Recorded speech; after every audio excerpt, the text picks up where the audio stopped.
After the Miami Grand Prix, it's clear that Ferrari has a long road ahead in terms of development, and even more pressing, managing internal tension. Lewis Hamilton left the race weekend visibly upset, frustrated by what he sees as another strategic blunder by the Maranello-based squad. The disconnect between what he expects from the team and what he actually receives is becoming harder to ignore. With the growing friction, it's fair to wonder, is this the beginning of a highly dysfunctional relationship? More importantly, what's really going on in Hamilton's mind following Ferrari's latest strategic misfire in Miami? Despite the team's attempts to downplay his increasingly fiery radio exchanges with race engineer Riccardo Adami, the tension is unmistakable. In the sprint race, Hamilton had taken matters into his own hands, called his own strategy, and ended up on the podium. That raised expectations for the main event. But starting from 12th on the grid was always going to be an uphill battle. Still, when the virtual safety car played into their hands, Hamilton found himself in a position to chase Antonelli for P6 on fresh medium tires. However, what should have been a late charge turned into a headache. Hamilton spent most of the race stuck behind his teammate in turbulent air. He voiced his discontent repeatedly, pointing out the irony of having moved aside in China without reciprocation here in Miami. The seven-time world champion was clearly irritated, convinced the team was wasting time and an opportunity. Over the radio, he pushed Adami hard for a position swap, believing he had the pace to go after 8th place. But the swap didn't happen immediately. Instead, Adami told him to stay within DRS range of Leclerc, an instruction that seemed meaningless to Hamilton given the situation. His reply? "That's not teamwork. That's all I'm going to say." His tone made it clear he felt betrayed.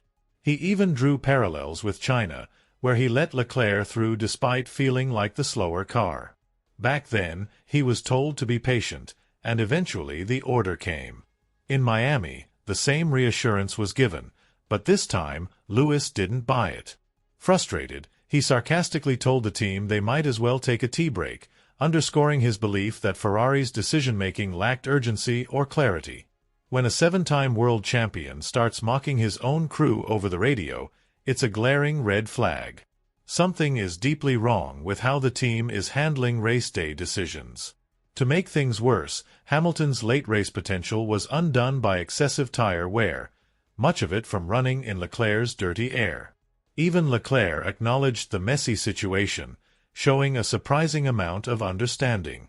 He didn't criticize Hamilton's request to switch positions. In fact, he admitted that in Lewis's place, he would have done the same. Addressing the drama afterward, Leclerc said, "I get that he wanted to try something different. I respect that. I would have done exactly the same if I were him, trying to be a bit more aggressive on the mediums." No hard feelings toward Lewis. So, while Ferrari may publicly downplay the discord, the signs of internal unrest are impossible to ignore. Hamilton's patience is clearly being tested, and if the team continues down this path, the situation may escalate further. As it stands, the Scuderia might be facing a storm much bigger than any technical deficit. Not at all. I completely understand his intention. He's trying to get the most out of the car. But that's precisely the problem. This is the car's ceiling, and that's where the frustration kicks in. What unfolded next was simple but damning. Leclerc's tires, the hard compound, finally entered their optimal window. Meanwhile, Hamilton was on mediums that had already taken a beating. This led to a telling moment when Bozzi asked, "How fast do you think you can go in clean air?" And Hamilton's reply? Cold and direct, "I have no idea." That one line said everything.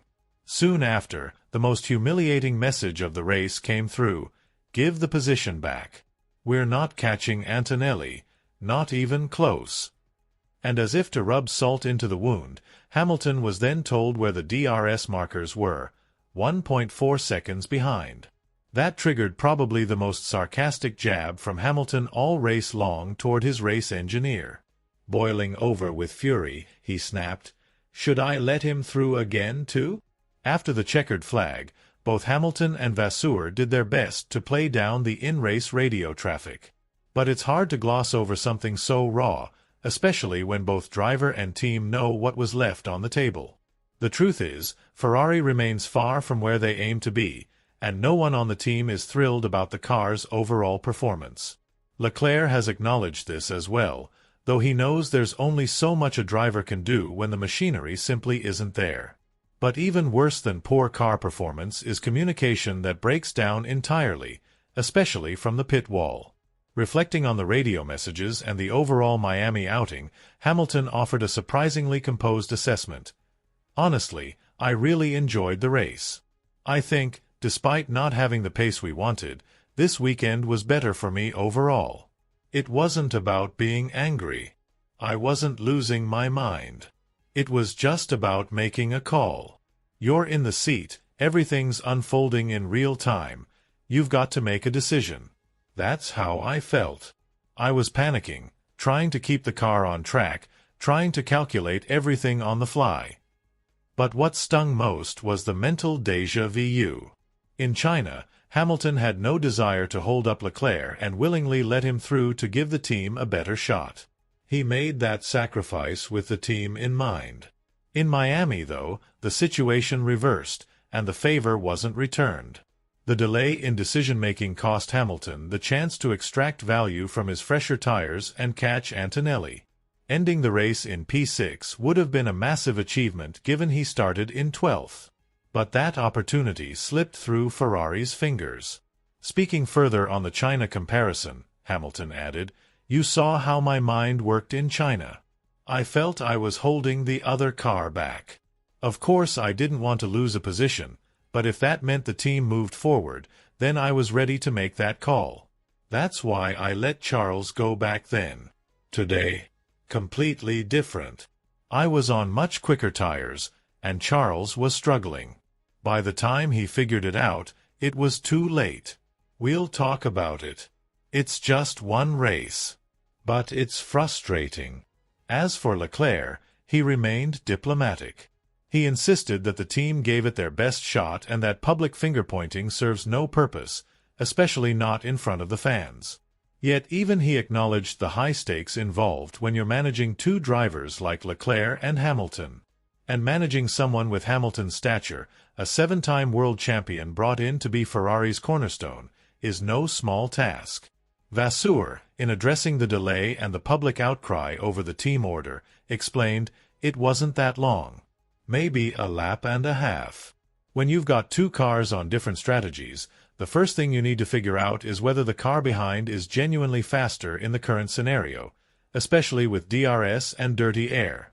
That takes a lap, maybe 90 seconds. I spoke with Lewis after. I completely understand why he was so frustrated. These guys are world champions. They want to fight for wins. We're asking them to sacrifice their own position for the bigger picture. That's never easy. It never has been." And with that, the message is clear. Ferrari has a talent problem, not in the cockpit, but on the wall. If there's one thing you simply can't take away from Lewis Hamilton, it's the sheer passion he still carries for this sport. Even he admits it, loud and clear. That's precisely why his radio outbursts have sounded sharper than usual lately. But here's the thing. You can't just leave a driver hanging out to dry like that, especially one of his caliber. After the race, Hamilton didn't shy away from being candid. He acknowledged that things could have escalated far more if he'd allowed his frustration to fully take over. Speaking about a private conversation he had with team principal Fred Vasseur, the British driver recalled, "Fred came into my room. I placed a hand on his shoulder and told him, 'Chill out, man. Don't take it so personally. I could have said far worse on the radio. You've got to understand, we're under intense pressure in that cockpit.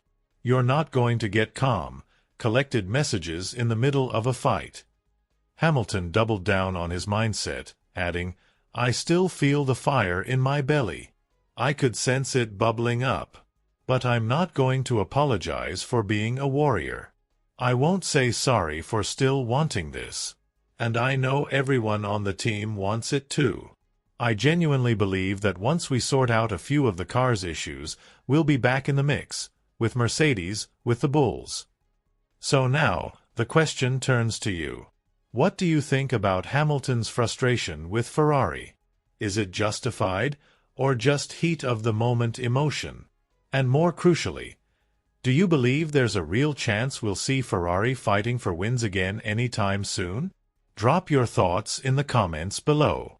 And once you do, don't forget to check out the next video popping up on your screen right now.